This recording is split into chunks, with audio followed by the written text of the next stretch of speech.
They say no one leaves Ravenwood the same, but some never leave at all. It was a dark, stormy evening when historian Margaret Hales stepped into Ravenwood Manor. Abandoned for years, hidden deep in the woods, the house was covered in vines and rot. She came to study it for her research, but something felt wrong the moment she walked in. It wasn't just an old house, it felt like it was watching her. The air was too cold, the walls, they felt like they were breathing. In the dusty library, she found an old book sealed with red wax. No title, just a faint image of a screaming face. Inside were pages from 1893 written by a boy named Elijah Crowhurst. He wrote about a figure he called the Pale Man.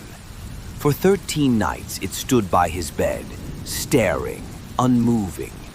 On the 14th night, Elijah vanished. His parents were found twisted, broken. Elijah was never seen again. Margaret was scared, but told herself it was just a story, until that night. At exactly 3:07 a.m., she woke to the sound of something being dragged outside her room. She grabbed her flashlight and stepped into the hall. The air was freezing, her breath smoked in the dark. Then, whispers. Not from the hall, from inside the walls. The voices spoke a strange, scratchy language. She followed them to the attic. The door creaked open slowly. There was a tall mirror draped in dusty cloth. But before she touched it, the cloth slid off by itself. No reflection, just darkness. She leaned closer. The mirror blinked. The glass rippled like water, and something stepped out. Elijah, or what was left of him. Empty eyes, lips sewn shut.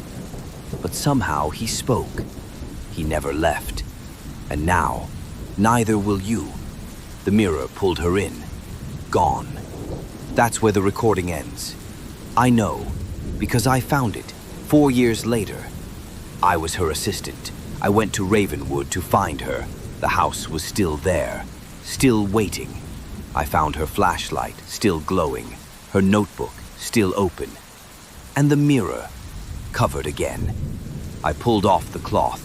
No reflection, just red words on the glass. One must replace the lost. I tried to run, but the doors slammed shut. The cold hit me like a wall. The mirror whispered. Somehow, I escaped. But since then, my room is always cold. I hear footsteps every night, and sometimes I see him, Elijah, in the corner, staring. I don't see my reflection anymore, only Elijah, smiling back. And now, so do you. If you want more stories like this, subscribe and tell me in the comments, what should I tell next?